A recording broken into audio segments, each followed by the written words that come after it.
नमः। श्रीचैतन्यमनोभीष्टं स्थापितं येन भूतले स्वयं रूपः कदा मह्यं ददाति स्वपदान्तिकं। वन्देऽहं श्रीगुरोः श्रीयुतपदकमलं श्रीगुरून् वैष्णवांश्च श्रीरूपं साग्रजातं सहगण रघुनाथं तं सजीवं साद्वैतं सावधूतं परिजनसहितं कृष्णचैतन्यदेवं श्रीराधा कृष्णपादान् सहगण रघुनाथं तं सजीवं साद्वैतं सावधूतं परिजनसहितं कृष्णचैतन्यदेवं श्रीराधा कृष्णपादान् सहगण ललिता श्रीविशाखान्वितांश्च नमो विष्णुपादाय कृष्णप्रेष्ठाय भूतले श्रीमते भक्तिवेदांत स्वामिनिति नामिने नमस्ते सरस्वती देवे गौरवाणी प्रचारणे निर्विशेष शून्यवादी पाश्चात्य देशतारणे नमो महावदन्याय कृष्ण प्रेम प्रदायते कृष्णाय कृष्ण चैतन्य नामने गौरत्विषे नमः। हे कृष्ण करुणा सिंधु दीनबंधु जगतपते गोपेश गोपिका कांत राधाकांत नमोस्तुते तप्त कांचन गौरांगी राधे वृंदावनेश्वरी वृषभानुसुते देवी प्रणमामि हरिप्रिये वाञ्छाकल्पतरुभ्यश्च सिन्धुभ्यः च पतितानां पावनेभ्यो वैष्णवेभ्यो नमो नमः। जय श्री कृष्ण चैतन्य प्रभु नित्यानंद श्री अद्वैत गदाधर श्रीवासादि गौर भक्तवृंद हरे कृष्णा कृष्ण कृष्ण हरे हरे हरे राम राम राम हरे हरे हरे कृष्णा कृष्ण कृष्ण हरे हरे हरे राम राम राम हरे हरे हरे कृष्णा कृष्ण कृष्ण हरे हरे हरे राम राम राम हरे हरे हरे कृष्णा। आप सबका जो इस जूम मीटिंग में सम्मिलित है हार्दिक स्वागत है। हम आप सबका धन्यवाद करते हैं। ये जो क्लासेस हैं भक्ति की महिमा को बताने के बारे में है और जो आप में से भक्त दीक्षा लेने के इच्छुक हैं, मेरा ख्याल है कि सभी इच्छुक हैं, उनके लिए ये जानना बहुत आवश्यक है और इसी के विषय पर हम पिछले 4 सप्ताह से चर्चा कर रहे हैं। आप इसमें रुचि ले रहे हैं, ये बड़ी अच्छी बात है। भगवान इससे बड़े प्रसन्न होंगे और आपको भक्ति में प्रगति करने के लिए हर प्रकार की कृपा सुविधा उपलब्ध कराएंगे। आध्यात्मिक जीवन हमें क्यों अपनाना चाहिए, हमने शुरू में बताया था कि हम सब आनंद चाहते हैं, हम आत्मा है, सच्चिदानंद है और इस भौतिक संसार में वो आनंद हमें उपलब्ध नहीं है। यहाँ जो सुख है वो दुख से मिला हुआ है। कितनी हम भौतिक प्रगति कर लें, हम यहाँ सुख से, चैन से, शांति से नहीं रह सकते। मृत्यु, बुढ़ापा, बीमारी आदि दैविक कष्ट, आदि भौतिक कष्ट, आदि आध्यात्मिक कष्ट, ये सब के सब हमें परेशान करते रहते हैं। तो हम इनको नहीं चाहते। तो इनसे बचने के लिए, इन दुखों से बचने के लिए और भगवान के धाम में जाने के लिए जहाँ न तो ये दुख है बल्कि वहाँ शाश्वत ज्ञान में आनंद में जीवन है, हमें एक प्रामाणिक आध्यात्मिक मार्ग अपनाना चाहिए और वो है भक्ति का मार्ग, शुद्ध कृष्ण भक्ति का मार्ग। और उसके लिए एक गुरु की शरण में जाना नितांत आवश्यक है, बहुत जरूरी है। ये हमने आप सबको बताया हुआ है। तो ये लक्ष्य हमारा बड़ा महत्वपूर्ण है, बड़ा सुखदायी है। इसको प्राप्त करने के लिए हमें जो भी थोड़ा बहुत त्याग करना पड़े, समय निकालना पड़े, उसे निकालने के लिए हमें बड़ा उत्साहित होना चाहिए। ये सोचकर कि जो हम कर रहे हैं, जो हम करने वाले हैं, जो करेंगे, उसके बदले में हमें क्या मिलने वाला है। भक्ति के बारे में रूप गोस्वामी ने ग्रंथ लिखा है, भक्ति रसामृत सिंधु, जो हमें बताता है कि भक्ति का जो रस है, भक्ति एक रस है, एक विशेष प्रकार का सुख है, आनंद है, जो अमृत के समान है, जिसका कभी नाश नहीं होता। इस भौतिक जगत में कोई भी सुख ले लें, थोड़ी देर के बाद वो फीका पड़ जाता है, तुच्छ पड़ जाता है, नगण्य हो जाता है। लेकिन इसके विपरीत भक्ति का जो सुख है, वो सदा अमर रहता है। न केवल वो स्थायी रहता है, बल्कि वो बढ़ता जाता है। भक्ति रस अमृत सिंधु, भक्ति एक हमें रस देता है, एक आनंद देता है, और वो आनंद कैसा है? सदा स्थायी रहता है और वो बढ़ता रहता है।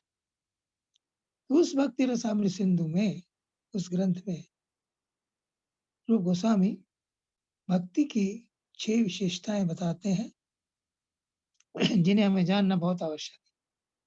उनके ऊपर हमने पिछले 3 सप्ताह से चर्चा कर रहे हैं। पहली बार हमने बताया था कि भक्ति के जो 6 विशेष गुण हैं, क्लेश था। भक्ति हर प्रकार के क्लेशों को, जो हमारे जीवन में दुख हैं, कष्ट हैं, उन सबको जड़ से उखाड़ कर फेंक दे। कष्टों की जो मूल प्रवृत्ति है, उसे ही समाप्त कर दे।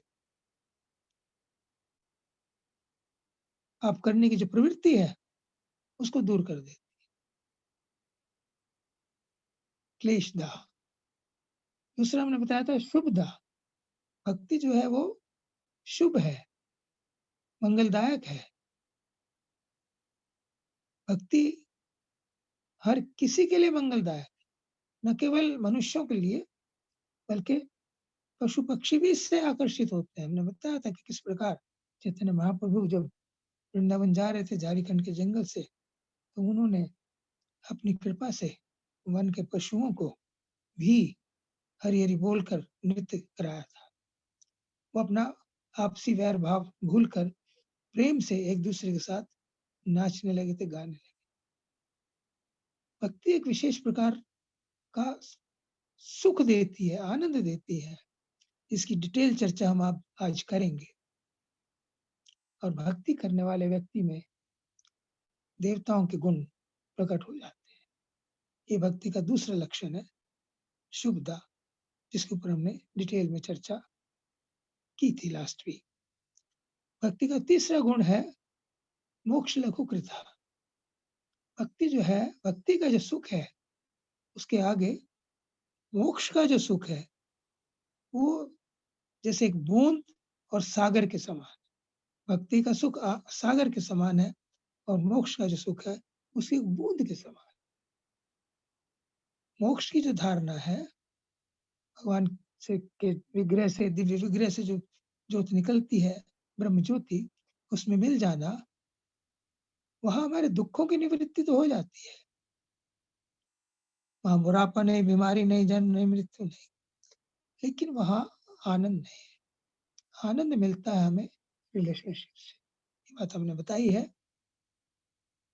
कि यहाँ भी, इस भौतिक जगत में भी, हम सुख प्राप्त करने के लिए तरह तरह के संबंध बनाते हैं। हमारे माता पिता हैं, उनसे बातचीत करके हमें सुख मिलता है।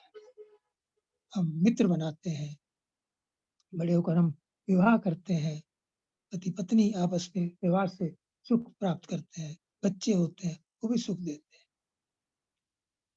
तो सुख प्राप्ति के लिए रिलेशनशिप का होना बहुत जरूरी है।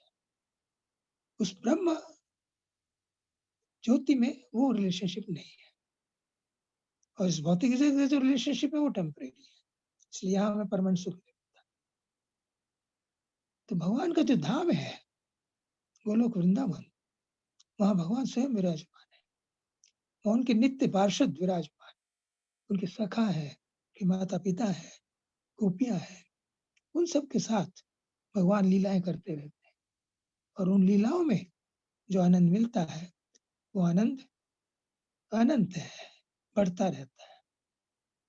उसके सामने जो मोक्ष का सुख है, वो बहुत तुच्छ है। ये बात हमने पिछले सप्ताह बताई थी और कई एग्ज़ाम्पल दिए थे हमने कि किस प्रकार सुखदेव गोस्वामी ब्रह्मवादी थे, लेकिन जब उन्होंने कृष्ण की सुंदरता के बारे में सुना, उनके गुणों के बारे में सुना, तो आकर्षित हुए और फिर वो अपने पिताजी के पास गए, व्यासदेव जी के पास गए। उन्होंने श्रीमद् भागवत सुनी, इसमें भगवान श्री कृष्ण का विशद वर्णन है और फिर उन्होंने वो भागवत उसका प्रचार किया, महाराज परीक्षित को सुनाया। तब से उसका प्रचार चल रहा है। 4 कुमार जो भगवान के दर्शन करने के लिए गए थे, उन्हें जय विजय द्वारपालों ने प्रवेश नहीं करने दिया। उन्हें आक्रोश आ गया, शाप दे दिया कि तुम 3 जन्म पृथ्वीलोक में असुर बन जाओ। भगवान आए, भगवान ने क्षमा याचना की। तो कहा कि सेवक की गलती स्वामी की गलती। भगवान के दर्शन करके 4 कुमारों ने कहा कि हमसे भूल हुई। आप इस हमारे शाप को मिथ्या कर दीजिए, झूठा कर दीजिए। लेकिन भगवान ने कहा कि ब्रह्मवाणी मिथ्या नहीं होगी।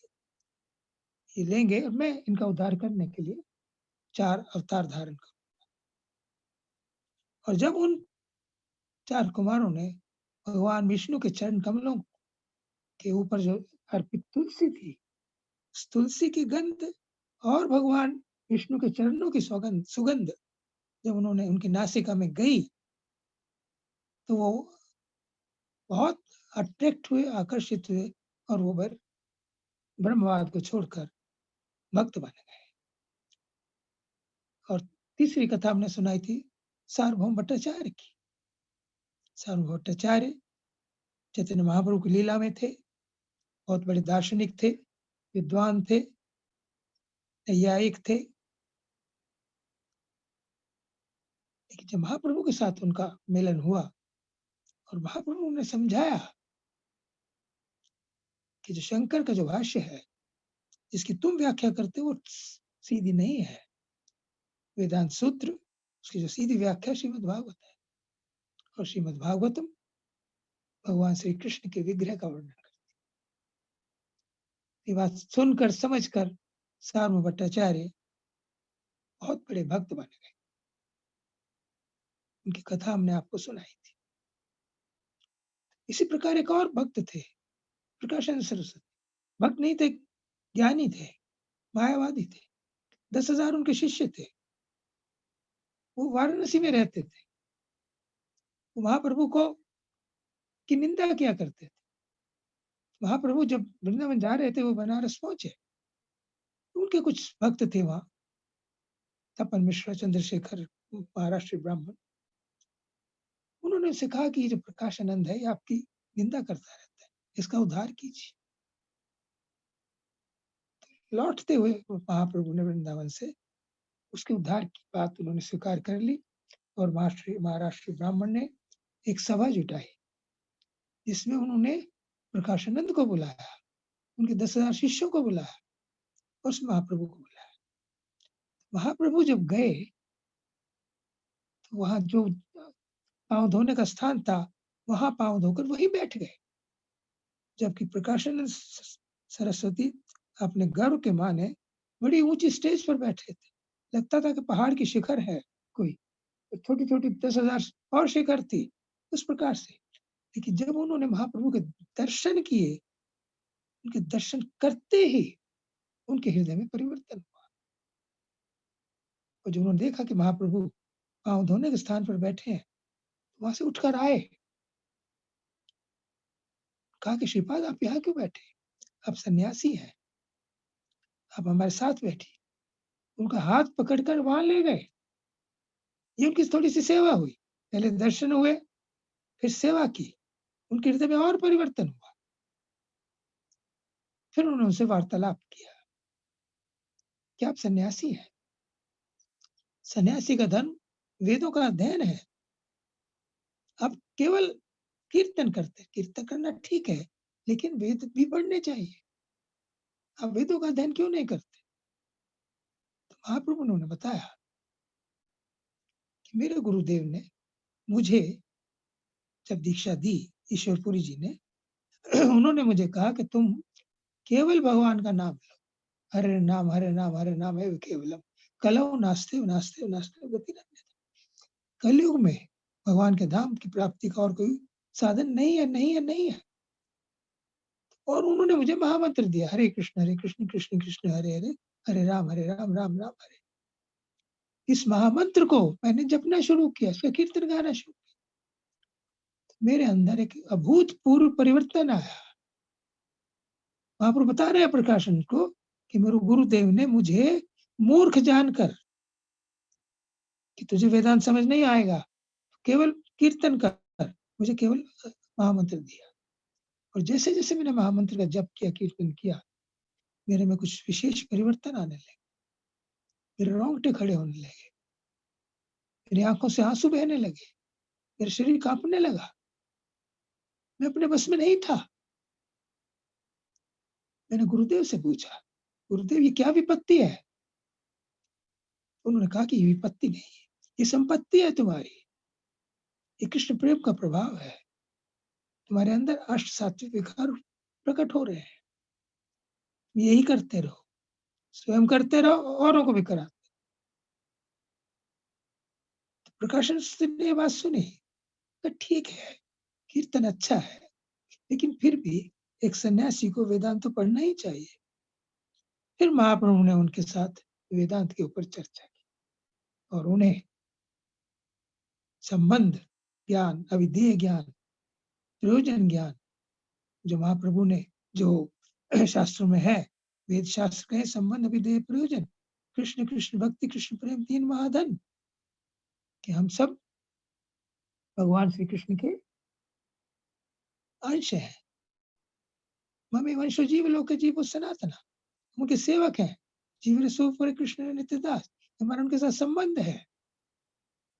जो मायावादी कहते हैं कि अहम ब्रह्मस्मि, कि मैं ब्रह्म हूँ, महाप्रभु कहा कि ठीक है, ब्रह्म का मतलब है आत्मा, हम ब्रह्म है, लेकिन भगवान श्री कृष्ण परम ब्रह्म है। परम ब्रह्म, परम धाम, पवित्र परमो भगवान, अर्जुन भगवत गीता में कहते हैं। तो हम उनके अंश हैं। अचिंत भेद अभेद तत्व का उन्होंने निरूपण किया, बताया प्रकाश सरस्वती के, कि हम भगवान के साथ हमारा भेद भी है और अभेद भी है।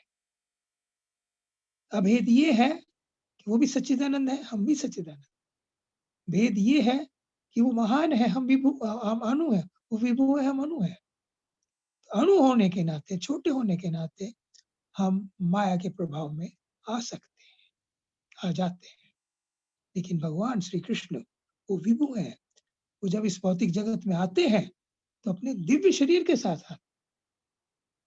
भगवद गीता में कहते हैं, मन जन्म कर्म च मे दिव्यम एवं युवेति तत्वता त्यक्त्वा देहम पुनर्जन्मति मामेति अर्जुन, कि अर्जुन जो व्यक्ति मेरे जन्म और लीलाओं की दिव्यता को जानता है, वो इस भौतिक जगत को छोड़कर जब जाता है तो लौट कर नहीं आता।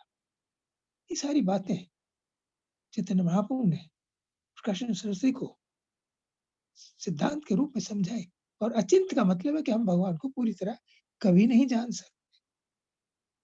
अपनी कृपा से वहां में जाना आता है तो जान लें, लेकिन अपने बल पर हम भगवान को नहीं जान सकते। भक्तों की कृपा से, भगवान की अपनी कृपा से हम भगवान को थोड़ा बहुत जान सकते हैं, पूरा भगवान को कोई नहीं जान सकता। अगर हम भगवान को पूरा जान लें तो हम भगवान से बड़े हो गए, हमने जान लिया उनको। तो अचिंत्य भेदाभेद, इस तत्व का उन्होंने निरूपण किया, इसको सुना और प्रकाशन सरस्वती ने स्वीकार किया कि वास्तव में भक्ति जो है सर्वश्रेष्ठ है। और एक दिन जब महाप्रभु बिंदु माधव मंदिर में नृत्य कर रहे थे, कीर्तन कर रहे थे, अभी तक तो प्रकाशन सरस्वती ने महाप्रभु का दर्शन किया था कि वाणी सुनी थी, लेकिन उनका नृत्य नहीं देखा था। और जब उनका नृत्य की आवाज़, गाने की आवाज़ आई, तो कहे उन्होंने नृत्य देखा दूर से, वो अपने आप को कंट्रोल नहीं कर सके। 10,000 मायावादी सन्यासियों के गुरु थिरकने लगे, नाचने लगे, भूल गए कि लोग क्या कहेंगे। और उसके बाद फिर उन्होंने महाप्रभु की शरण ग्रहण की, क्षमा याचना की, उससे बड़ी भूल हुई है, आप परम भगवान हैं। जब उनके चरणों में गिरे तो महाप्रभु ने कहा कि महात्मन क्या करते हो आप? मैं तो आप भगवान जीव को विष्णु कहना गलत है, उन्होंने अपने कान में उँगली डाल ली। लेकिन प्रकाश ने कहा कि मैं समझ गया हूँ कि आप विष्णु ही हैं, आप भगवान ही हैं। आनंद लीला में विग्रहाय, हेमांग दिव्य छवि सुंदराय, तस्मै महाप्रेम रस प्रदाय, चेतन चंद्राय नमो नमस्ते। इस प्रकार के अनेकों श्लोकों के द्वारा प्रबोधानंद सरस्वती, प्रकाश सरस्वती, उनका नाम प्रबोधानंद सरस्वती हो गया। कहते हैं आनंद लीला में विग्रहाय, हेमांग दिव्य छवि सुंदराय। आप आनंद में लीला प्रकट करने के लिए आए हैं। आपका जो हेमांग दिव्य छवि सुंदराय, आपका जो रंग हेम के समान है, सोने के समान है, आपकी छवि अति सुंदर है। तस्मै महाप्रेम रस प्रदाय, और जो प्रेम का महारस प्रदान करता है, चैतन्य चंद्राय नमो नमस्तु, मैं उन चैतन्य चंद्र को प्रणाम करता हूँ। अनेकों श्लोकों से उन्होंने महाप्रभु की प्रशंसा की। वृंदावन चले गए और वहां उन्होंने वृंदावन की महिमा में अनेकों श्लोक लिखे, ग्रंथ लिखे। इस प्रकार उस प्रकाशन सरस्वती का भी परिवर्तन हुआ। तो भक्ति जो है मोक्ष लघुकृता है। ये बात हमें अच्छी तरह से समझ लेनी चाहिए, क्योंकि भारतवर्ष में दो विचारधारा है। एक भगवान को निराकार बताते हैं, एक भगवान को साकार बताते हैं। जो निराकारवादी है वो केवल दुखों से निवृत्ति की बात तक, वो हम शांति तक कह सकते हैं, लेकिन वो आनंद नहीं, क्योंकि हमने बताया वहां रिलेशनशिप नहीं है। लेकिन भक्त जो है भगवान के धाम जाना चाहते हैं, जहाँ उनके साथ वो जाकर उनके सखा के रूप में, उनके माता पिता के रूप में, या उनकी गोपी के रूप में उनके साथ प्रेम का व्यवहार करते हैं, जिसमें अनंत आनंद की उपलब्धि होती है।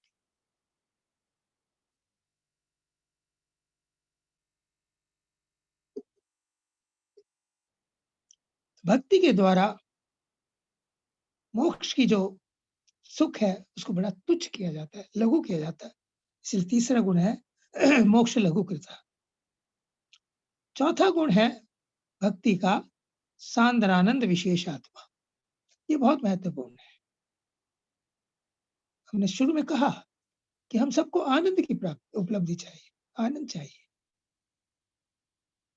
भक्ति हमें एक ऐसा आनंद देती है जिसकी कहीं तुलना नहीं है। कई प्रकार के सुख हैं। एक सुख हम इस भौतिक जगत में देखते हैं, धन का सुख, पद का सुख, बल का सुख। पहलवान है, अपने आप को बड़ा गर्वित महसूस करता है। अच्छा परिवार हो, अपने अच्छे पुत्र हो, कहना मानने वाले हो, ये इस भौतिक जगत के सुख है। अच्छा अच्छी कोठी हो, महल हो, अच्छे संबंध हो, लेकिन इन सब सुखों में एक कमी है। एक तो ये स्थायी नहीं है। इस जगत में रहते हुए भी सुख के साथ हमें दुख मिलता है, और यदि हमें निरंतर सुख मिलता रहे तो कितने दिन मिलेगा? 70, 80, 90 साल। जब हमारी मृत्यु होगी तो सब कुछ समाप्त हो जाएगा। इसलिए सुख बहुत बड़ा सुख नहीं। दूसरा सुख है स्वर्ग का सुख, जो कर्म कांड करके व्यक्ति स्वर्ग में जाता है। स्वर्ग में भौतिक जगत के सुखों से हजारों गुना अधिक सुख है। सोमरस है, अप्सराएं हैं वहां, बुढ़ापा नहीं है वहां, बीमारी नहीं है वहां। लेकिन स्वर्ग का सुख भी पुण्य कार्यों से मिलता है, और जब हमारे पुण्य समाप्त हो जाते हैं तो हमें वापस आना पड़ता है। क्षीणे पुणे मर्त्यलोके विशन्ति। और वहां भी जो इंद्र का राजा स्वर्ग का राजा है इंद्र, उसे डर लगा रहता है, वो भी भय से मुक्त नहीं है। उसकी भी इच्छाएं अनंत हैं। अहिल्या के साथ उसने क्या किया? पृथु महाराज जब अश्वमेध यज्ञ कर रहे थे, उनके यज्ञ का घोड़ा चुरा लेता था। उसे ये डर था कि कहीं ये मेरी पति प्राप्त न कर ले। तो स्वर्ग का जो सुख है वो भी नित्य सुख नहीं है,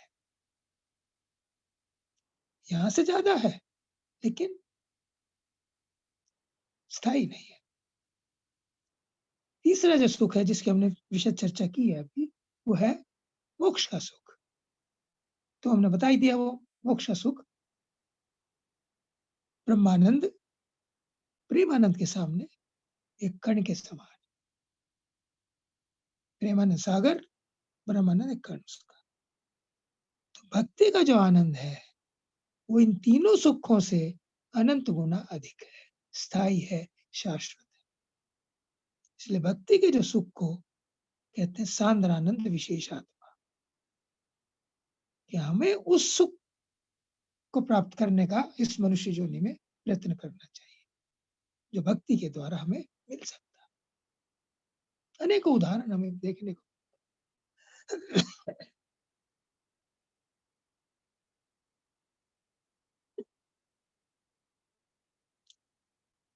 ध्रुव महाराज ने अपने पिता, अपने दादा, अपने परदादा ब्रह्मा जी से भी बड़ा पद प्राप्त करने के लिए 5 साल के बच्चे थे, उन्होंने तपस्या की। भगवान विष्णु प्रकट हो गए 6 महीने के अंदर, उनके दर्शन किए और दर्शन करके उन्हें हर प्रकार की इच्छा से मुक्ति मिल गई। जब भगवान विष्णु ने कहा कि ध्रुव बोलो तुम्हें क्या चाहिए, तुमने तपस्या की है किसी उद्देश्य को लेकर। लेकिन ध्रुव ने जब उनके दर्शन कर लिए, उन्हें प्रेमानंद मिल गया, तो उन्होंने कहा कि भगवान, मैं तो कांच के टुकड़ों के पीछे भागा जा रहा था, जो चमकते हैं लेकिन काटते भी हैं। ये भौतिक जगत के सुख कांच के टुकड़ों के समान है, लेकिन अब मुझे एक हीरा मिल गया जो चमकता ही चमकता है, कष्ट नहीं देता। मैं तो अज्ञान में था, लेकिन अब मुझे और कुछ नहीं चाहिए।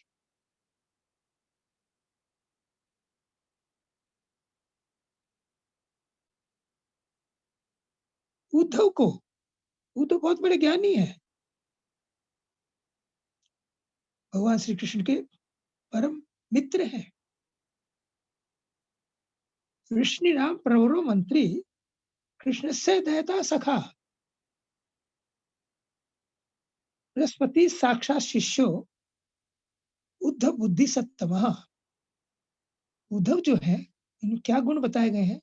वृष्णिराम प्रवरो मंत्री, वृष्णि वंशियों का, उग्रसेन का बहुत बड़ा अच्छा मंत्री है वो।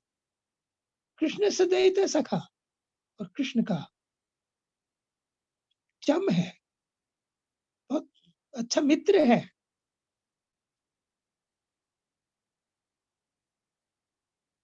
बृहस्पति साक्षात शिष्य, और बृहस्पति जी का शिष्य हो। ज्ञान उन्होंने बृहस्पति जी से प्राप्त किया है, देवताओं के गुरु से। इतना बड़ा ज्ञानी है वो। उद्धव बुद्धि सत्तमा, और उद्धव की बुद्धि का मुकाबला नहीं किया जा सकता।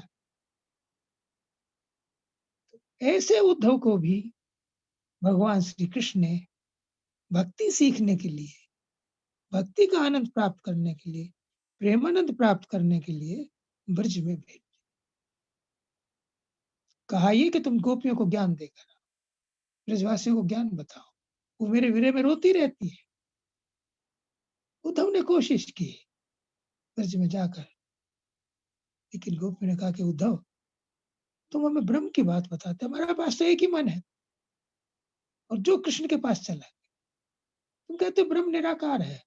हम जो कृष्ण को खिलाते थे, उन्हें वस्त्र पहनाते थे, उनका श्रृंगार करते थे, उनके साथ नाचते थे, गाते थे, वो क्या था? हमें अनब्याहा ब्रह्म नहीं चाहिए। जो ब्रह्म विवाह ना कर सके, हमारे साथ नाच ना सके, गा ना सके। उनके प्रेम को देखकर उद्धव परिवर्तित हो गए। ब्रज की धूल में लौटने लगे वो। और जब लौट कर आए तो भगवान श्री कृष्ण को डांटने लगे। उन्हें आप कहते थे, तुम पर उतर आए कि तुम अपने आप को भक्त कहते हो, प्रेमी कहते हो।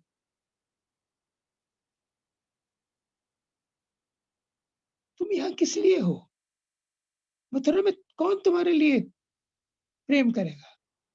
तुम्हारे माता पिता 2-4 दिन शोक मनाकर रह जाएंगे।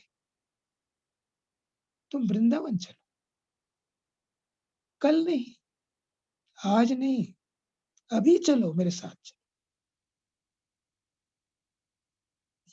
कृष्ण ये परिवर्तन देखकर बड़े प्रसन्न हुए और उन्होंने बताया कि उद्धव, गोपियां और हम चेतना में, भावना में, कॉन्शियसनेस में सदा इकट्ठे हैं,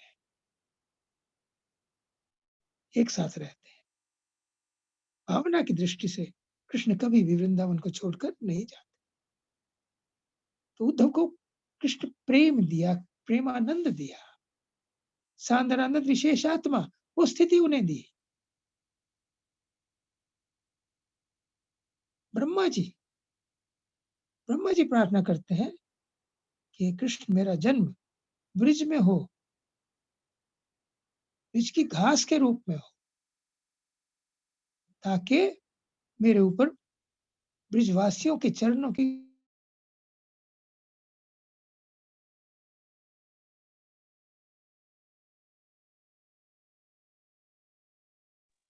मुझे एक कण प्राप्त हो जाए। ब्रह्मा जी जो सृष्टि के प्रथम प्राणी है, जब उन्होंने कृष्ण की लीलाएं देखी और जब विमोहन लीला के बाद जब उन्हें समझ आई कि कृष्ण कृष्ण उनके साथियों सखाओं के बीच में क्या व्यवहार है, तो वो प्रार्थना करते हैं, तो सांद्रानंद विशेषात,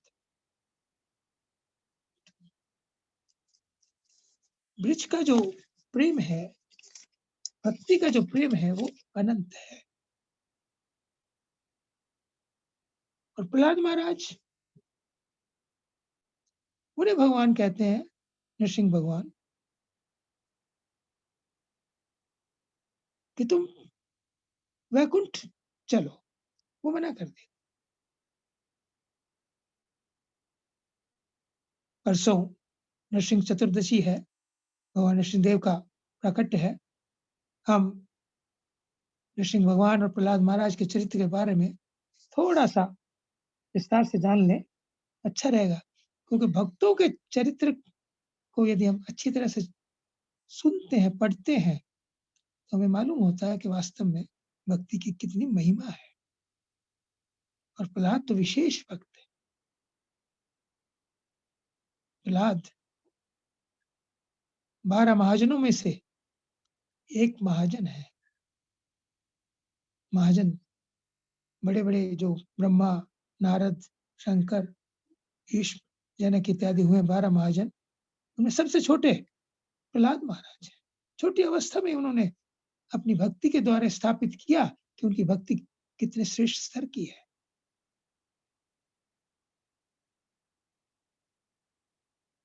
प्रहलाद महाराज के कुल में 2 महाजन हुए, स्वयं प्रहलाद महाराज और उनके पौत्र बलि महाराज। इनके कुल में भगवान ने 4 अवतार धारण किए हैं। प्रहलाद महाराज के कुल में इनके चाचा हिरण्याक्ष के लिए वराह रूप में भगवान आए, इनके पिता हिरण्यकशिपु के लिए भगवान नृसिंह रूप में आए, बलि महाराज इनके पौत्र, उनके समय में वो वामन रूप में आए। और जब समुद्र मंथन हो रहा था उसमें भी बलि महाराज इन्वॉल्व थे, उसमें मोहिनी मूर्ति अवतार धारण किया। इतनी श्रेष्ठ उच्च स्थिति है प्रहलाद महाराज। प्रहलाद महाराज ने हमें नवदा भक्ति दी है। श्रवणम कीर्तनम विष्णु स्मरणम पाद सेवनम अर्चनम वंदनम सख्यम दास्यम आत्म निवेदनम। ये हमें प्रहलाद महाराज ने उनकी शिक्षाओं से भी मिलती है। और इन भक्ति में जो 9 साधन है, इन 9 के 9 के अलग अलग आचार्य हैं। श्रवणम परीक्षित महाराज, श्रवणम कीर्तनम सुखदेव गोस्वामी, स्मरणम प्रहलाद महाराज, श्रवणम कीर्तनम विष्णु श्रवणम पाद सेवनम लक्ष्मी जी, अर्चनम पृथु वंदनम अक्रूर जी, अर्चनम वंदनम दास्यम हनुमान जी, सख्यम अर्जुन, आत्मनिवेदनम बलि महाराज। ये भी प्रहलाद महाराज के कुल में है। इन 9 आचार्यों में से 2 आचार्य प्रहलाद स्वयं और बलि महाराज, ये इनके कुल के हैं।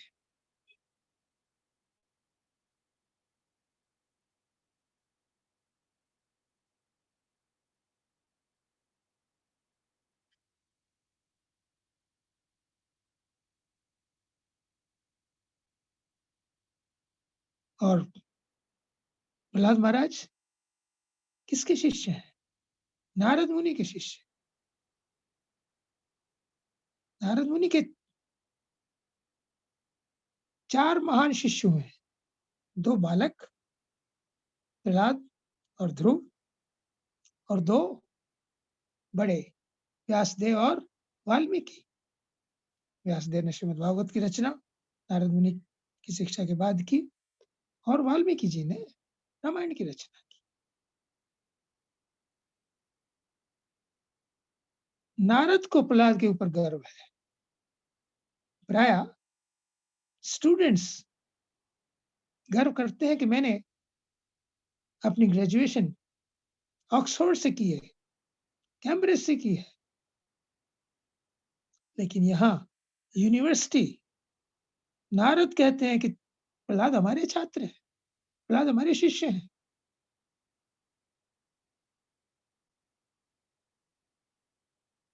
श्रीमद् भागवतम का जो 7th कैंटो है उसमें 15 अध्याय हैं। 10 अध्याय प्रहलाद महाराज को समर्पित हैं, उनकी लीलाओं के बारे में। इतने महान है प्रहलाद महाराज। चैतन्य महाप्रभु जब लीला कर रहे थे तो श्रीमद् भागवत गदाधर पंडित से सुना करते थे, और उनमें वो 2 लीलाएं बार बार सुना करते थे, ध्रुव की लीला और प्रहलाद की लीला। बड़ी प्रसन्नता होती थी उन्हें। भगवान अपने भक्तों को ग्लोरीफाई करना चाहते हैं, उनकी महिमा सुनना चाहते हैं, सुनाना चाहते हैं। और प्रहलाद का विशेष गुण उनका फेथ, विश्वास भगवान की प्रोटेक्टिव पावर पे। महाप्रभु विशेष आनंद प्राप्त कर। इसी प्रकार हमारी संस्था के संस्थापक Acharya his divine grace A.C. Bhaktivedanta Swami Prabhupada, he was very fond of speaking on Prahlad महाराज।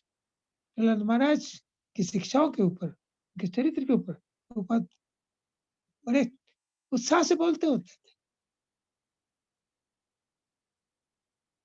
और श्री प्रभुपाद जी ने अपने इस्कॉन के हर मंदिरों में नरसिंह भगवान की आरती हर मेन आरती के बाद इंट्रोड्यूस की है। नरसिंह का अवतार किस लिए हुआ? प्रहलाद के लिए। इसमें प्रहलाद की ग्लोरिफिकेशन। और ये शुरू कैसे हुआ? न्यूयॉर्क में रथ यात्रा हो रही थी, श्री प्रभुपाद जी उसमें सम्मिलित होने के लिए पहुंचे हुए थे।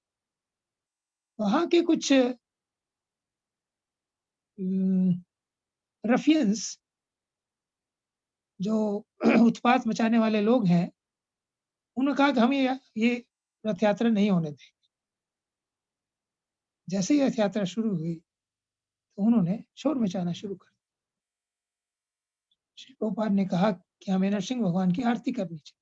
उन्होंने आरती शुरू की और उसी समय किसी ने पुलिस को फ़ोन कर दिया।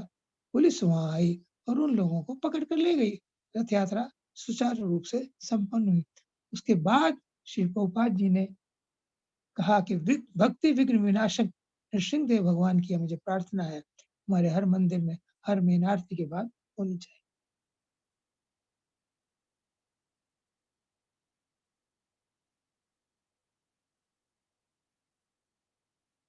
तो ये प्रहलाद महाराज की विशेष स्थिति है। और उनके गुण क्या है विशेष गुण? उनके विशेष गुण है, वो सत्य को और असत्य को जानते थे। वो जानते थे कि परम भगवान विष्णु है, जबकि उनके पिता हिरण्यकशिपु ये स्थापित करना चाहते थे कि वो भगवान है, और यही उन दोनों की डिफरेंस था। लेकिन प्रहलाद महाराज ने कभी नहीं माना। वो जानते थे आप ब्रह्म स्तंभ पर्यंतम सर्व मायामयम जगत सत्यम सत्यम पुनः सत्यम हरे नाम एव केवल। ब्रह्मलोक से लेकर पृथ्वी तक, पाताल तक सब माइक जगत है। सत्यम सत्यम पुनः सत्यम हरे नाम एव केवल। यदि यहाँ कोई वस्तु सत्य है तो केवल भगवान और उनका नाम सत्य है। और प्रहलाद महाराज he used to walk his talk, जिसे अंग्रेजी में कहते हैं जैसा वो बोलते थे वैसा ही करते भी थे। उनकी कथनी में और करनी में कोई अंतर नहीं था।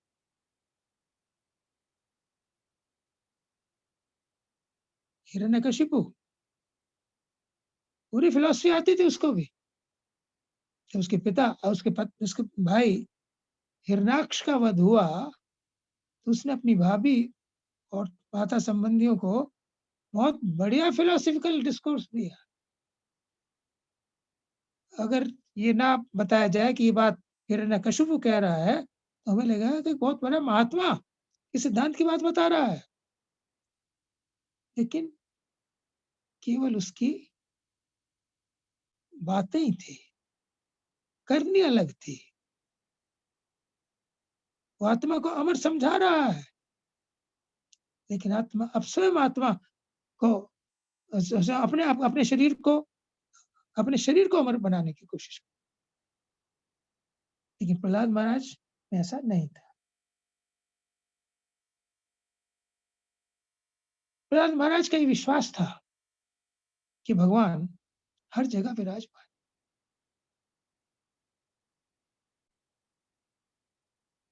हिरण्यकशिपु ने पूछा, प्रहलाद तुम्हारे अंदर ये शक्ति कहाँ से आती है? तुम इतने निर्भय निर्भीक कैसे हो? तो प्रहलाद ने कहा, पिताजी, बड़े आदर से बोलते थे, जहां से सारी शक्ति आती है वहीं से ये शक्ति मुझ में भी आती है। जहां से शक्ति आप में आती है, इससे वो चिढ़ गया। प्रहलाद ने कहा कि भगवान ही सारी शक्ति के स्रोत है। उन्होंने कहा, कहाँ है तेरा भगवान? प्रहलाद ने कहा कि वो हर जगह है। तुम्हारा प्रश्न गलत है। प्रश्न ये नहीं है कि भगवान कहाँ है, भगवान कहाँ नहीं है, कहीं हर जगह भगवान है। सामने खंबा उसे दिखाई दिया। उसने कहा, इस खंबे में भी भगवान है क्या? तो प्रहलाद महाराज ने कहा, हाँ, खंबे में भी भगवान है। बड़ा क्रोध आया। उसने जोर से अपनी गदा को उस खंबे को दे मारा और उसमें से नृसिंह भगवान प्रकट हो गए। सत्यम विधातुम निज वृत्त भाषितुम। अपने वृत्त अपने सेवक की वाणी को सत्य करने के लिए भगवान नृसिंह देव उस खंबे में से प्रकट हो, ऐसे रूप में प्रकट हुए जो ब्रह्मा जी से जो वरदान हिरण्यकशिपु ने लिए थे, उन सबको भी उन्होंने पूर्ण किया। ना मनुष्य थे, ना पशु थे। सत्यम विधातुम निज वृत्त भाषितुम, इनमें 3 भक्तों की वाणी को भगवान ने सत्य किया, स्थापित किया।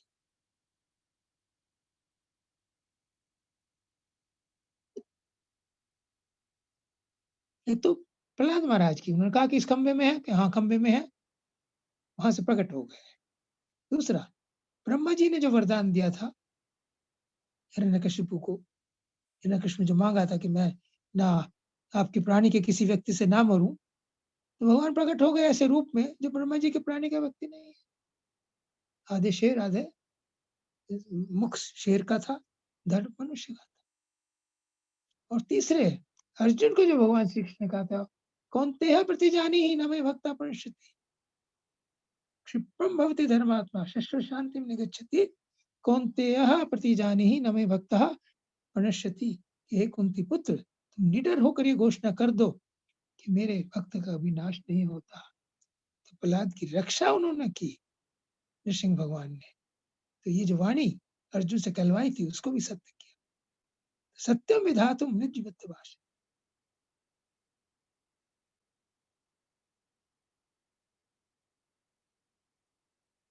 प्रहलाद महाराज के अनेकों गुण हैं। प्रहलाद महाराज से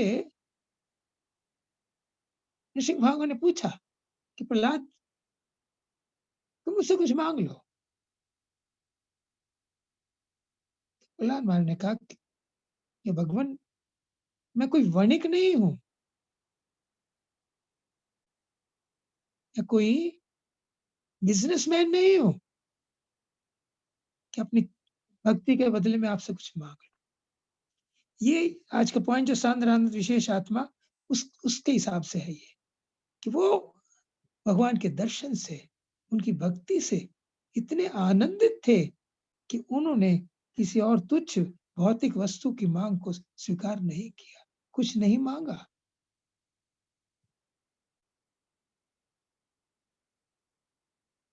नरसिंह भगवान ने कहा कि प्रहलाद, मेरी प्रसन्नता के लिए कुछ मांग लो।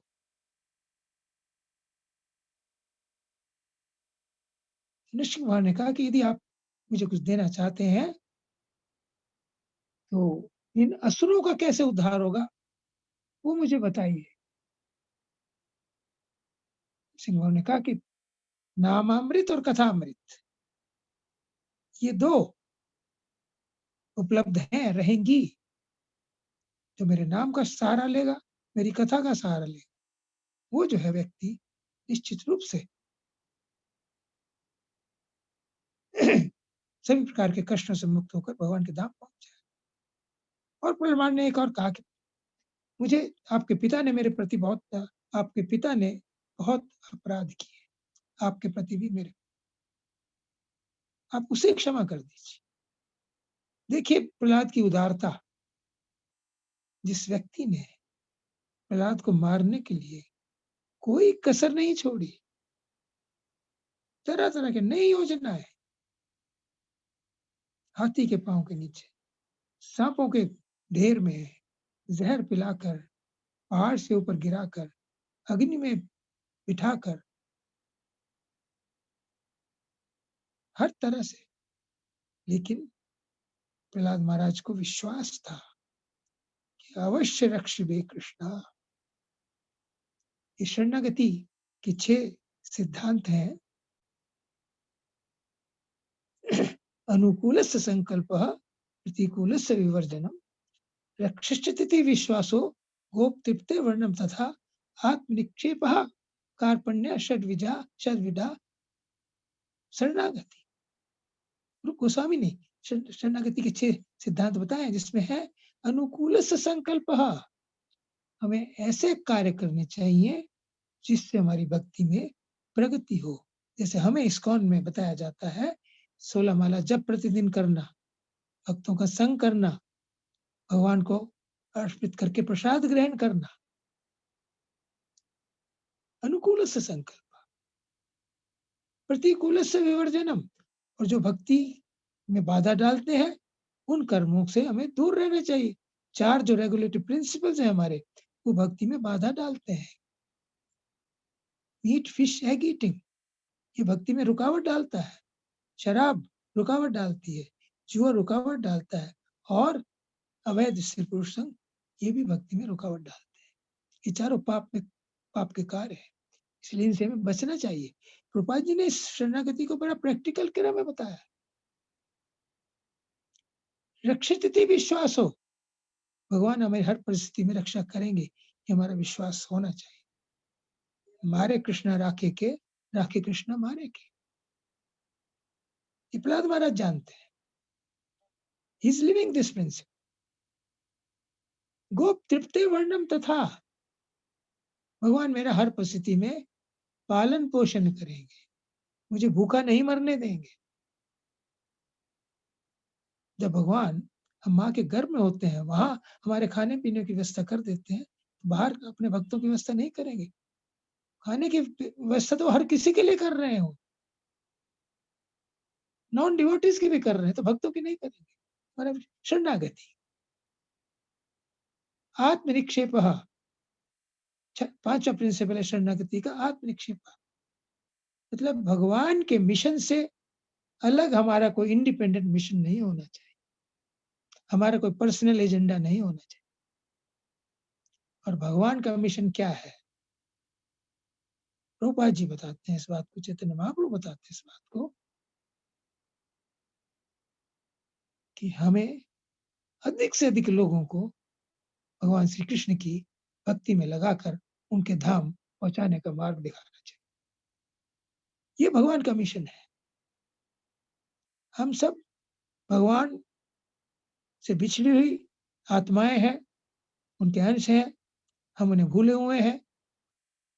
हम कृष्ण में याद करते हैं, उन्हें दुख होता है ये सोचकर कि मेरे अंश मेरे से दूर है।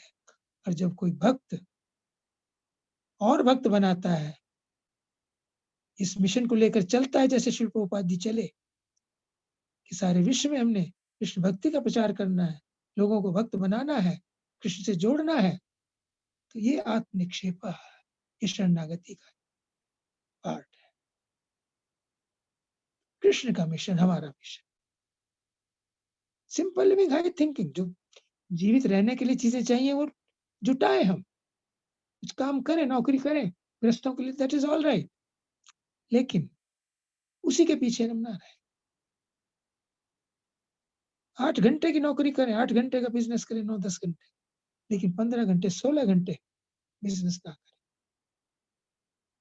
8-9 घंटे में जितना मिल जाता है उससे संतुष्ट रहे, बाकी समय भगवान की भक्ति के लिए। आजकल बात करते हैं, लोग कहते हैं हमारे पास समय नहीं है, तो समय इसलिए नहीं है कि वो समय है भौतिक वस्तुओं की उपलब्धि में, उनको जुटाने में व्यतीत करते हैं, अधिक धन कमाने में 10-10, 12-12, 14-14, 16-16 घंटे। That is not Krishna's mission, वो आत्मनिक्षेपा नहीं है। तो आत्मनिक्षेपा। और छठा है कार्पण्यम, आत्मनिक्षेप कारणम कार्पण्यम षड्विधा शरणम, षड्विधा शरणागति। कार्पण्य का मतलब विनम्रता, ह्यूमिलिटी। धनातपि सुनीचेन तरोरी शेष, अमानी न मान देना कीर्तनीय सदा हरि। तो हम विनम्र रहे, तृण से भी विनम्र। हम गर्व किस बात का करें, जो कुछ भी हमारे पास है वो भगवान श्री कृष्ण का ही दिया हो। ये सांसें भी उनकी हैं, ये शरीर भी उनका ही दिया हो। We should be grateful to him, उनको हमें धन्यवाद करें। तो विनम्रता is natural to a right thinking person. और यदि विनम्र है तो भक्ति में बड़ी तीव्रता से प्रगति करते। तो प्रहलाद महाराज की हम बात कर रहे हैं, तो उन्होंने कहा रक्षित विश्वास हो, भगवान मेरी हर परिस्थिति में रक्षा करेंगे, इसलिए उन्हें कोई चिंता नहीं थी। और सर्वभूत हिते रतः, प्रहलाद महाराज सबकी प्रसन्नता के लिए, सबके हित के लिए कार्य करते।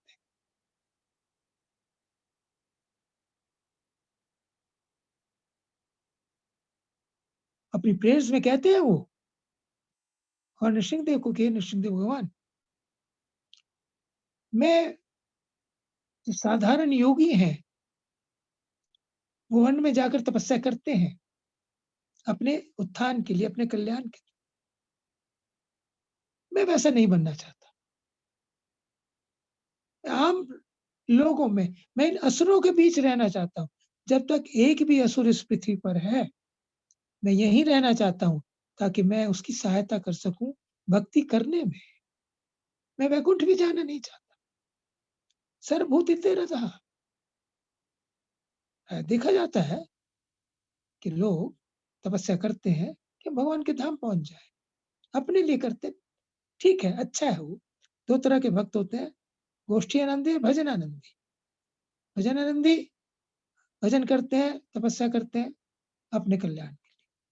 लेकिन जो गोष्ठी आनंदी है, जो हम जिस परंपरा में हम हैं, इस डिवाइन ग्रेस ऐसी भक्तिवेदांत स्वामी प्रभुपाद, उनके गुरु महाराज इस डिवाइन ग्रेस श्री भक्ति सिद्धांत सती ठाकुर महाराज, वो गोष्ठी आनंद है।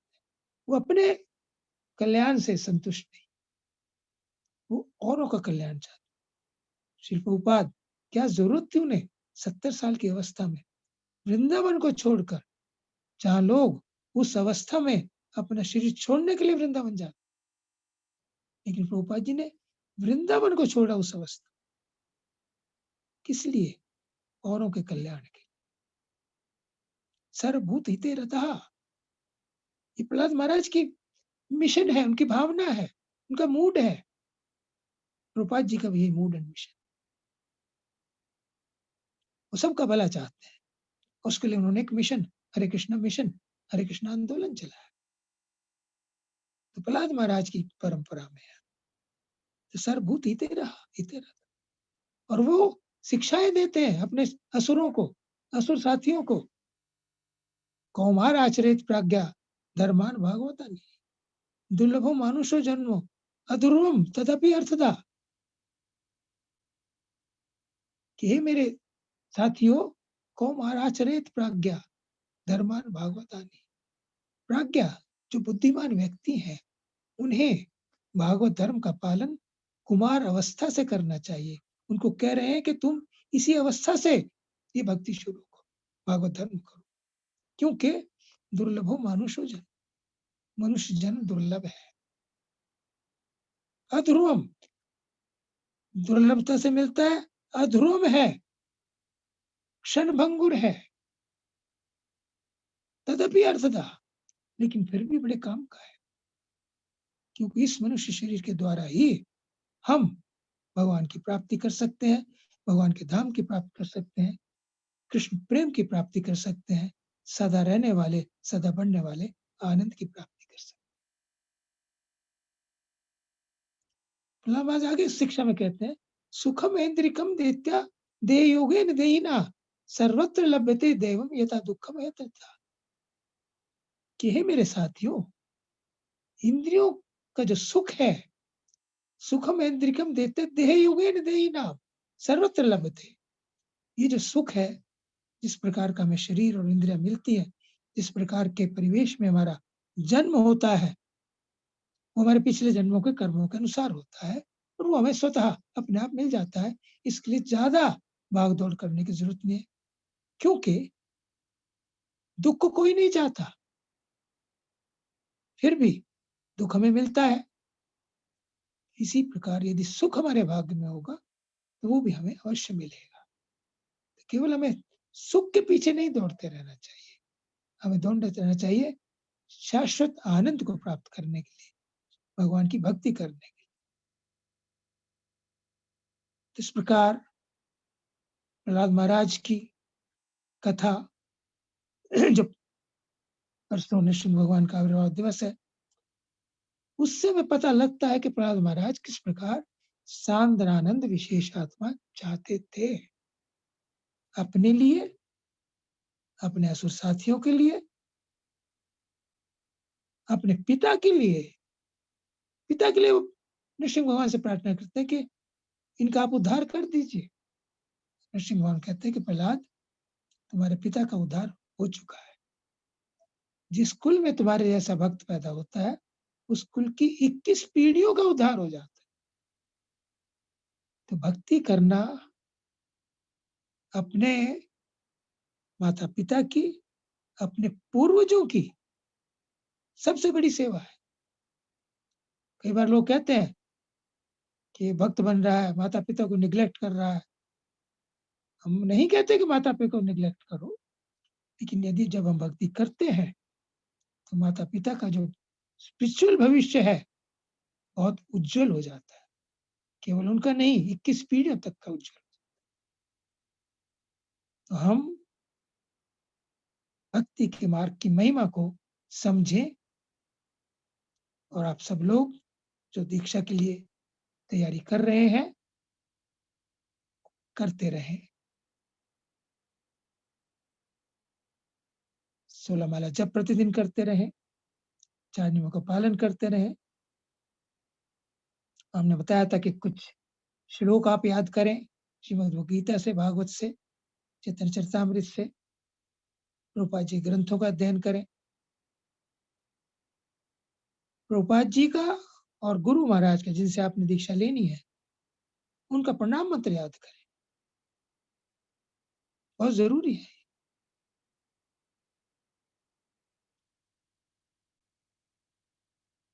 प्रभुपाद जी के ग्रंथ अपने घर में रखें, उन्हीं का पाठ करें। क्योंकि शुद्ध भक्ति की जो बातें हैं, प्रभुपाद जी नहीं बताई। बाकी सब मिक्स बताते हैं जनरली। इसलिए हमें ये समझाया जाता है, कहा जाता है कि हम प्रभुपाद जी के ग्रंथों का ही अध्ययन करें। और हमने बताया था कि अपने घर में एक आल्टर बनाएँ और उसमें भगवान राधा माधव, चैतन्य महाप्रभु, गौर निताई, भगवान जगन्नाथ बलदेव, सुभद्रा, इनकी फ़ोटो रखें, गुरु जी की फ़ोटो रखें, प्रभुपाद जी की फ़ोटो रखें। भगवान को भोग लगा के प्रसाद ग्रहण करें। ये प्रैक्टिकल पार्ट है। तो हम यदि ऐसा करना शुरू कर देते हैं, करते रहते हैं, तो ग्रेजुअली आप दीक्षा के अधिकारी बन जाएँ। फिलॉसफी की बातें हम आपको कुछ बताते रहेंगे। आपको हमने एक सॉफ्ट कॉपी भेजी है, जिसमें फिलॉसफिकल नोट्स हैं, उनको आप अच्छी तरह से पढ़िए, याद रखिए। तो जब समय ठीक होगा, कोरोना स्थिति सुधर जाएगी, तो एक फिलॉसफिकल टेस्ट होगा, वो उन्हीं में से होगा, जो नोट्स आपको गए। और एक इस्कॉन डिसाइपल कोर्स होता है, वो उसकी शुरुआत मैं अक्रूरानंद प्रभु से बात की थी, 13 मई से 13 जून से लगभग 1 हफ्ते का शाम को 2 घंटे 7 से 9 तक वो कोर्स करेंगे। उसके बारे में और सूचना आपको मैसेज के द्वारा बता दी जाएगी। उसके लिए आप तैयार रहें। 13 जून से 19 जून तक शाम को 7 से 9 2 घंटे। उसमें विशेषकर इस्कॉन के बारे में, गुरु के बारे में, हमारा क्या संबंध होना चाहिए, हमारी क्या रिस्पॉन्सिबिलिटी होनी चाहिए, हमें क्या-क्या जानना चाहिए, क्या इस्कॉन की मैनेजमेंट है, किस प्रकार ये कार्य करती है, ये सभी प्रकार की जो बातें हैं, जीबीसी और गुरु का क्या संबंध है, ये सब बातें उस कोर्स में आपको डिटेल से बताई जाएँगी। उसका आपको उसका उसके नोट्स भी आपको दिए जाएँगे। तो उसके बारे में आपको एक मैसेज आ जाएगा। वो कोर्स भी हम शुरू कर रहे हैं। मतलब आप दीक्षा सही ढंग से आप सही तैयार हो जाएँ उसके लिए, ये तैयारी हम कर रहे हैं। आप भी इसमें पूरी तरह से रुचि ले रहे हैं, इसके लिए हम आपका धन्यवाद करते हैं। तो इसी प्रकार की क्लासें कुछ और चलती रहेंगी वीकली, संडे को, उसे आप अटेंड कीजिए। अगर आपका कोई प्रश्न है, तो हम वो डिस्कस कर सकते हैं कुछ देर के लिए। हरे कृष्णा, धन्यवाद। हरे कृष्णा प्रभु जी, दंडवत प्रणाम। धन्यवाद, प्रणाम। प्रभु जी, मेरा एक प्रश्न है कि ये जो जप की विधि है, वो प्रॉपर विधि क्या है? जैसे हम कहते हैं कि जप में हमें केवल सुनना चाहिए, पर हम ये भी कहते हैं कि जप एक प्रेयर है, तो प्रेयर तो मन से होगी, तो केवल सुनना है या साथ में प्रेयर का भी वो रखना है?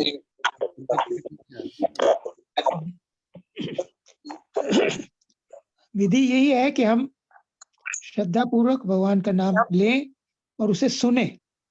सुनेंगे तो उसमें हमारा मन लग जाएगा और उसे सुने हमारा मन लग जाएगा। सुनने से मन लगेगा, सुनने में मन लग जाएगा हमारा। ठीक है जी, धन्यवाद।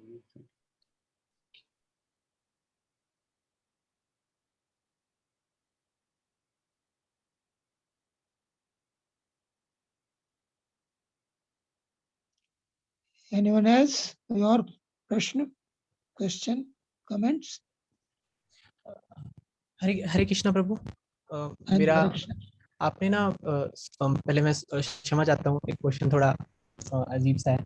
जैसे कि आपने ना पिछली बार बताया था कि ऑल्टर में डेमीगॉड की फोटोज नहीं होनी चाहिए, डेमीगॉड की पिक्चर्स, पर डेमीगॉड्स तो मतलब जैसे भगवान के भक्त हैं, और जो इस्कॉन पंचकुला है वहाँ पे पहले से ही डेमीगॉड जो है वो स्थापित थे, तो उन्हें हटाया नहीं गया। तो थोड़ा क्लैरिफिकेशन देंगे? आप जो कह रहे हैं वो ठीक है, मैं बात मानता हूँ, पर थोड़ा क्लैरिफिकेशन मांग रहा हूँ मुझे कि आप इस्कॉन जो मंदिर हमें पंचकुला में मिला है वो किसी स्वामी ने बनाया हुआ था, वो हमें मिला हुआ है। उसके साथ उनके अनेकों शिष्य जुड़े हुए हैं। वो एक वास्तव में हमारे लिए प्रीचिंग सेंटर है। उसके द्वारा हम अब लोगों को भगवान श्री कृष्ण की शुद्ध भक्ति का प्रचार कर रहे हैं। एकदम हम देवी देवताओं को वहां से हटाकर उन लोगों की फीलिंग को हर्ट करना नहीं चाहते जो उन स्वामी जी के साथ पहले जुड़े हुए थे। धीरे धीरे जब उन्हें ये बोध प्राप्त होगा, ज्ञान प्राप्त हो जाएगा कि केवल भगवान श्री कृष्ण की ही हमें भक्ति करनी चाहिए, आदर हमें सबका करना चाहिए, तो ग्रेजुअली जब वो समय ठीक आ जाएगा, उन लोगों को ये ज्ञान हो जाएगा, तब ग्रेजुअली वो एक्शन भी ले लिया जाएगा। लेकिन इमीडिएटली यदि हम उसको हटाते हैं तो वहाँ के जो काफी लोग हैं, क्योंकि मंदिर उन्होंने बनाया है, उनकी भावनाएं उनके साथ जुड़ी हुई है, तो हम उनको हर्ट करना नहीं चाहते। लेकिन जो हमारे अपने भक्त हैं वो इस बात को जानते हैं, इसलिए उन्हें भी हम यही बताने की कोशिश कर रहे हैं कि परम भगवान श्री कृष्ण है। हमें भगवान और उनके अवतारों की, जो भगवान के अवतार हैं, राम, नृसिंहदेव, जगन्नाथ जी, चैतन्य महाप्रभु, राधा माधव, राधा वृंदावन चंद्र, ये सब विष्णु तत्व है। लेकिन जो देवी देवता है वो जीव तत्व है, भगवान शंकर का अलग तत्व है। तो एकदम हम उनकी भावनाओं को ठेस पहुंचाना नहीं चाहते, क्योंकि ये मंदिर उन्होंने बनाया, इसमें उन्होंने परिश्रम किया, हमें उनसे मिला है। We are thankful to them और we are using it as a preaching centre, ISKCON preaching centre. तो हम यहाँ से शुद्ध भक्ति का प्रचार कर रहे हैं। ग्रेजुअली जब वो ये बात समझ जाएंगे तो जो एक्शन आप कह रहे हैं वो भी लिया जा सकता है। ओके, यस, थैंक यू प्रभु जी फॉर द क्लैरिफिकेशन। थोड़ा डाउट था इसलिए पूछा, sorry. Hare Krishna, thank you.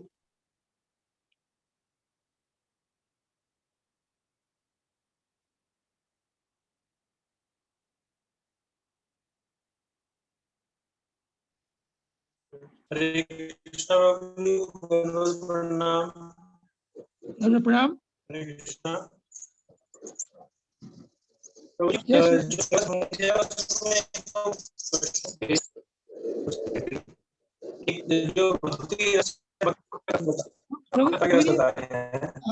आवाज क्लियर नहीं आ रही प्रभु जी। पंकज मित्तल जी, आप अपना वीडियो ऑफ कर दें, फिर आवाज। पंकज मित्तल, आप अपना वीडियो ऑफ कर दो, फिर आवाज बेटर आएगी।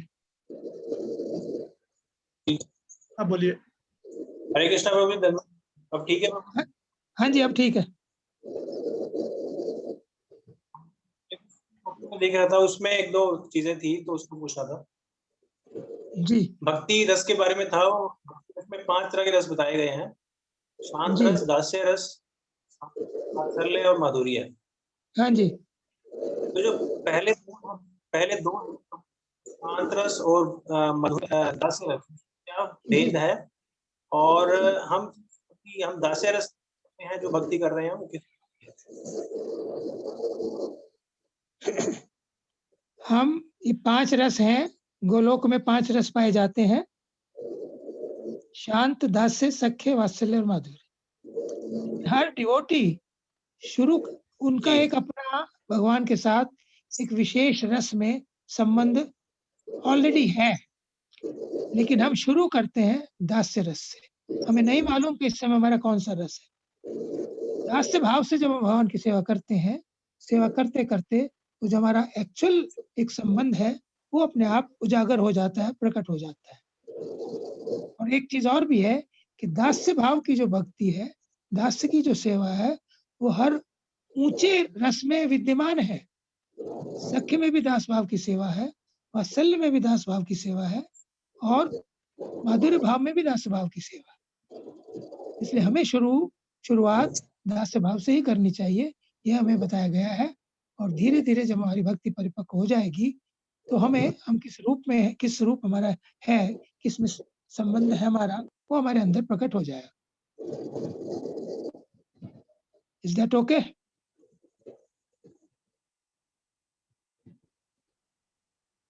बीच में डिस्टर्बेंस आ गया प्रभु जी। हरे कृष्णा प्रभु जी। हाँ जी, हरे कृष्णा। हाँ जी, ठीक है प्रभु। इसमें हाँ जी इसमें दास्य रस में फिर ये प्रेम रस में फिर कैसे कन्वर्ट होता है? जो प्रेम जो भगवान के साथ जो प्रेम का संबंध है, ये भी प्रेम का ही संबंध है। ये भी प्रेम का एक रस है। ये पांचों रस प्रेम के ही हैं। पांचों रस प्रेम के हैं। कोई दास भाव में प्रेम करता है, कोई सख्य भाव में प्रेम करता है, कोई वात्सल्य भाव में प्रेम करता है, कोई माधुर्य भाव में प्रेम करता है। ये सब प्रेम के ही रस है। ठीक है? ये गोलोक वृंदावन में और बैकुंठ धाम में क्या अंतर है? गोलोक वृंदावन में ये पांचों रस हैं। वैकुंठ धाम में दास्य रस तक है, शांत और दास्य तक है। वहां सख्य रस नहीं है, वात्सल्य रस नहीं है, माधुर्य रस नहीं है। ये अंतर है दोनों में। और जो जीवात्मा है, नेचुरली सख्य रस, वात्सल्य रस, माधुर्य रस, इनमें अधिक घनिष्ठता है भगवान के साथ, मोर क्लोजनेस। दास्य में तो yes sir yes sir yes sir office वाली बात है, लेकिन बाकी रस घर में जैसे होते हैं, घर में हमारे माता पिता होते हैं, बच्चे होते हैं, हमारे पति पत्नी होते हैं, मित्र आते जाते हैं। इसलिए गोलोक जो है वो हायर है, वहाँ अधिक रस है, तो वहाँ कृष्ण प्रेम की अधिक मात्रा में, अधिक रसों में अनुभूति होती है। इसलिए जो चैतन्य महाप्रभु ने हमें रस बताया है, वो हमारा जो लक्ष्य है गोलोक धाम है। तो वैकुंठ की जो मुक्ति है वो भी मुक्ति है, सालोक के सारूप सारिष्ठी, लेकिन उससे बेहतर मुक्ति है गोलोक धाम में, जहां हम प्रेम में कृष्ण के साथ उनके सखा के रूप में, उनके माता पिता के रूप में और उनकी गोपिका के रूप में उनके साथ स्वच्छंद विहार कर सकते हैं। हरे कृष्णा प्रभु जी, धन्यवाद प्रणाम। हरे कृष्ण, धन्यवाद। जी एक प्रश्न है जी चैट बॉक्स में। गौरांग प्रभु पूछ रहे हैं कि चैतन्य महाप्रभु ने अपनी माता सच्ची माता के प्रति वैष्णव अपराध किया था, उनको भगवान ने माफ नहीं किया। हम कई सारे अपराध करते रहते हैं, तो हमारा क्या होगा? हम भगवान के धाम कैसे जाएंगे? सची माता ने अद्वैताचार्य प्रभु के प्रति थोड़ा सा गलत सोचा था, महाप्रभु के प्रति कोई नहीं। सची माता ने अद्वैताचार्य, क्योंकि अद्वैताचार्य के पास चैतन्य महाप्रभु के बड़े भाई विश्व रूप वो जाते थे, वो उनसे उनका संग करते थे, उन्होंने संन्यास ले लिया। तो सची मैया ने सोचा कि इनके संग में आकर, कहा कुछ नहीं उन्होंने किसी को, इनके संग में आकर मेरे बेटे ने संन्यास ले लिया। ये उनके प्रति थोड़ा सा उनके मन में रोष था। तो इसको दूर करने के लिए एक दिन महाप्रभु ने, जब महाप्रकाश लीला हो रही थी, तो अद्वैताचार्य प्रभु को बुलाया और वो उनको ये बात बताई। तो उन्होंने कहा कि मैंने तो कोई अपराध माना ही नहीं है। वो सुनकर दुखी हो गए, रोने लगे, मूर्छित हो गए। उस समय महाप्रभु ने सची मैया को कहा कि तुम अद्वैत आचार्य के प्रभु के चरण की धूल ले लो तो तुम्हारा अपराध हो जाएगा, क्षमा हो जाएगा। तो उस तरह से वो अपराध क्षमा हो गया। सची मैया को महाप्रभु ने कृष्ण प्रेम दिया इस अपराध क्षमन के बाद। आपने बात की हमारे अपराध, तो हमारे को भी अपराधों से बड़ा सावधान रहना चाहिए, और जिस व्यक्ति के प्रति हम अपराध करते हैं उससे हमें क्षमा याचना करनी चाहिए, अगर हमें पता लग जाए तो। नहीं पता लगता तो हम भगवान का नाम लेते रहें। नाम लेने से और श्री कृष्ण चैतन्य प्रभु नित्यानंद श्री अद्वैत गदाधर शिवासी गौर भक्तवृंद इस महामंत्र के जपने से, हरे कृष्ण महामंत्र के जपने से काफी जो अपराध हैं वो कम हो जाते हैं। बट स्टिल हमें केयरफुल रहना चाहिए, होना चाहिए।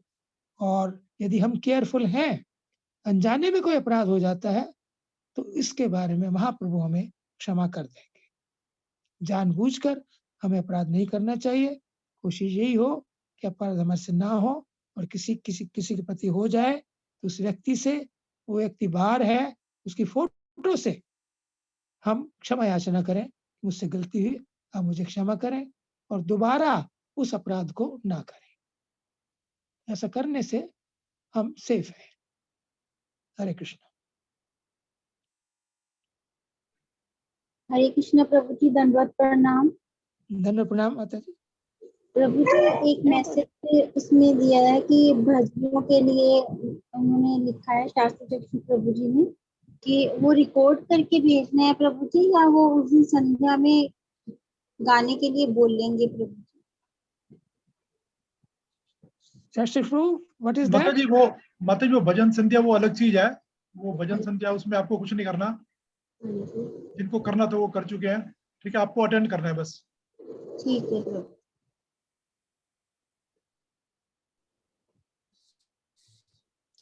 Okay, thank you very Hare much. Krishna प्रभु जी, दंडवत प्रणाम। हाँ जी, धन्यवाद, प्रणाम। यस माता। हरे कृष्ण प्रभु जी, दंडवत हरे कृष्ण, प्रणाम। धन्यवाद, प्रणाम। हाँ जी प्रभु जी, ये जो हमें सिलेबस मिला है, इसमें से जो हमें सिलेबस मिला है इसमें से एक क्वेश्चन है, जो मुक्त होना चाहता है उसे सबसे क्या सीखना चाहिए? तो इसका जो आंसर है ये इसके साथ मतलब मिसमैच सा लग रहा है। इसके साथ का जो आंसर है ये इसके साथ मिसमैच लग रहा है।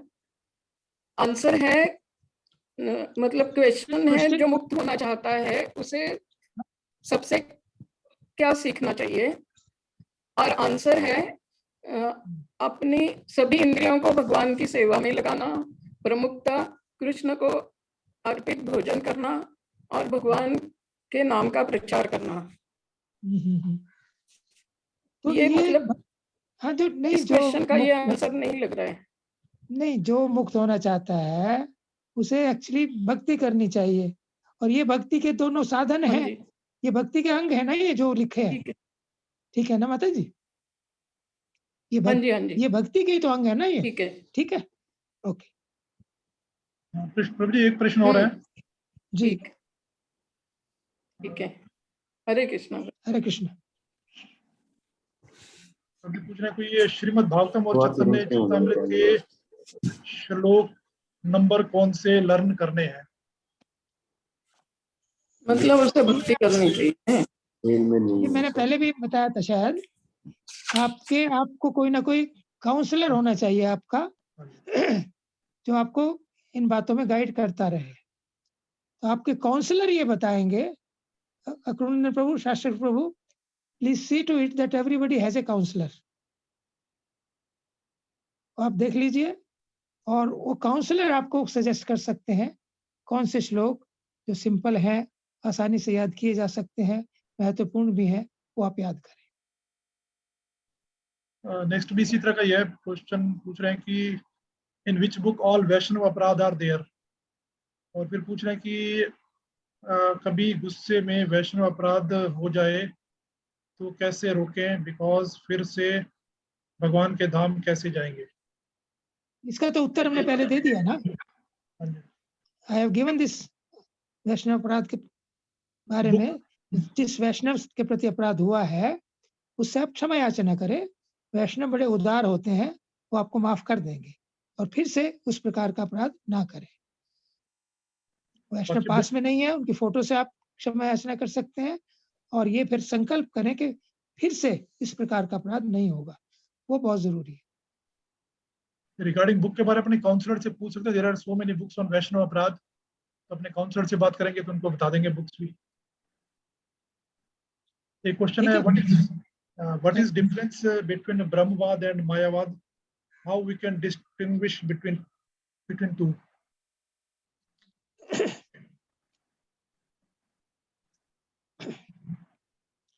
ब्रह्मवाद और मायावाद में तो ये मानते हैं वो लोग, जब भगवान यहाँ आते हैं तो वो माइक शरीर धारण करते हैं, भौतिक तत्वों से बने हुए शरीर में आते हैं। This is मायावाद। उनका कोई दिव्य शरीर नहीं होता। लेकिन ब्रह्मवाद ये है, वो ब्रह्म को सुप्रीम मानते हैं। वो ये कहते हैं कि भगवान के जो अवतार हैं वो ब्रह्म से होते हैं। और जो साकारवाद है वो ये है कि परम भगवान सुप्रीम है और ब्रह्म ज्योति उनसे निकलती है। तो मायावाद भगवान के विग्रह को, दिव्य विग्रह को नकारते हैं, उनके विग्रह को माइक बताते हैं।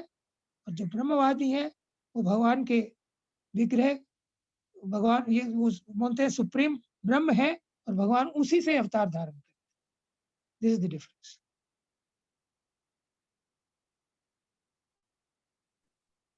थैंक यू प्रभु जी। एक किसने फिर दोबारा पूछा, लास्ट टाइम भी हुआ था, English notes of philosophical test as Hindi is not comfortable. तो प्रभु जी ने बताया था कि इंग्लिश में अभी तक तो अवेलेबल नहीं है, जब हो जाएंगे तो and it may not be available also. Hindi तो सभी को आती है, हिंदी पढ़ के इंग्लिश में राइट कर सकते हैं, आपने बताया था लास्ट टाइम। हाँ, आंसर वो इंग्लिश में दे सकते हैं। They can answer the questions in English, लेकिन नोट्स को इंग्लिश में बनाना इस समय ये संभव नहीं हो पाया। हिंदी में समझ के उसको इंग्लिश में अपनी लैंग्वेज में कंफर्टेबली जैसे लिखना चाहे लिख सकते हैं, हिंदी लिखें इंग्लिश लिखें, वो अलाउड है। That is right. और कोई क्वेश्चन नहीं है? ओके, थैंक यू प्रभु जी। अकरुणेंद्र प्रभु हैं क्या? हाँ जी। You like to say something about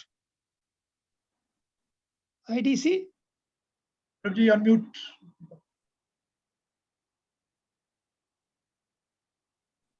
प्रभु जी एक मिनट अनम्यूट कर रहे हैं।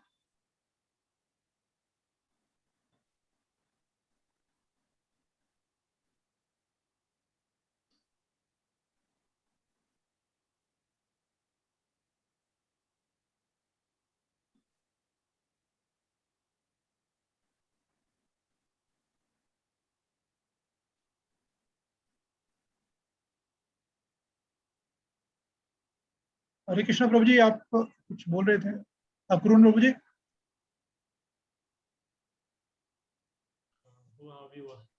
यस प्रभु। बस मोबाइल से कर रहा था ना मुझके साथ। यानी आईडीसी हमने प्लान किया है कि 13 जून से लेके 19 जून तक 7 डेज और 2 आवर्स 2 घंटे के लिए शाम को 7 से लेके 9 बजे तक ये कोर्स रहेगा। तो जिन भक्तों ने आईडीसी कोर्स नहीं किया है, इस्कॉन डिसाइपल कोर्स नहीं किया है, तो उन लोगों ने इस कोर्स के लिए ज्वाइन कर सकते हैं। इसके लिए हम एक गूगल फॉर्म बना लेंगे। तो उस गूगल फॉर्म में आप लोग गूगल फॉर्म बना के उसका लिंक आपको भेज देंगे उस पर, इसी ग्रुप पे, व्हाट्सएप ग्रुप में, हमारा जो दीक्षा को व्हाट्सएप ग्रुप है, आप उसमें गूगल फॉर्म से अपना नाम रजिस्टर कर सकते हैं। और इस कोर्स का एक फीस भी है छोटा सा, 1000 रुपीज फीस है। ये हमारा इस्कॉन का रूल है। सो 1000 रुपीज का फीस रहेगा। और उसके लिए भी आपको उसमें भी लिंक दिया जाएगा कि ऑनलाइन लिंक किस अकाउंट में आपको मनी ट्रांसफर करना है। तो ये डिटेल रहेगा। और ये कोर्स 7 से लेके 9 रैली होगा और उसके बाद एक एग्जाम भी होगा। उसके बाद एक एग्जाम भी होगा एंड में, जो कि आपने घर पे एग्जाम लिख के आंसर लिख के उसको फिर आप भेज सकते हैं। तो उसके बेसिस पे, उस एग्जाम होने के बाद उसके बेसिस पे आपको सर्टिफिकेट मिलेगा इस्कॉन डिसाइपल कोर्स का। तो ये डिटेल है इसके बारे में, इस्कॉन डिसाइपल कोर्स के बारे प्रभु जी कोई पूछ रहा है आईडीसी विल बी ऑनलाइन और ऑफलाइन? में। विल बी ऑनलाइन, जूम के माध्यम से, इसी जूम लिंक है ना, इसी के थ्रू करेंगे, क्योंकि अभी कोरोना है, बेटर तो यही रहता है कि ऑफलाइन, फिर कोरोना है तो फिर इसीलिए हम ऑनलाइन ही रखेंगे, प्रोग्राम ऑनलाइन ही रहेगा। प्रभु जी एक लास्ट क्वेश्चन पूछ लो, अभी आया हिंदी में। हाँ जी, हाँ जी। प्रभु जी लिखा हुआ है, जड़ बुद्धि से उत्पन्न ज्ञान भगवत तत्व का अनुभव नहीं करा सकता। भगवान की कृपा शक्ति कैसे हमारे हृदय में ज्ञान का उदय करती है?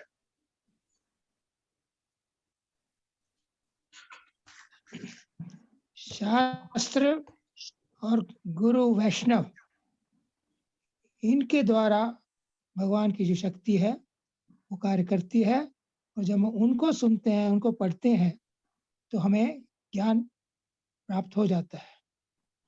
तो हमें गुरु की सेवा करनी चाहिए, शास्त्रों का अध्ययन करना चाहिए, गुरु को सुनना चाहिए। यदि हम ऐसा करेंगे तो दिव्य ज्ञान हृदय प्रकाशिता, जो दिव्य ज्ञान है हमारे हृदय में प्रकाशित हो जाएगा जब हम पर गुरु की कृपा होगी। तो और उस कृपा को प्राप्त करने के लिए हमें गुरु जी की आज्ञा का पालन करना चाहिए।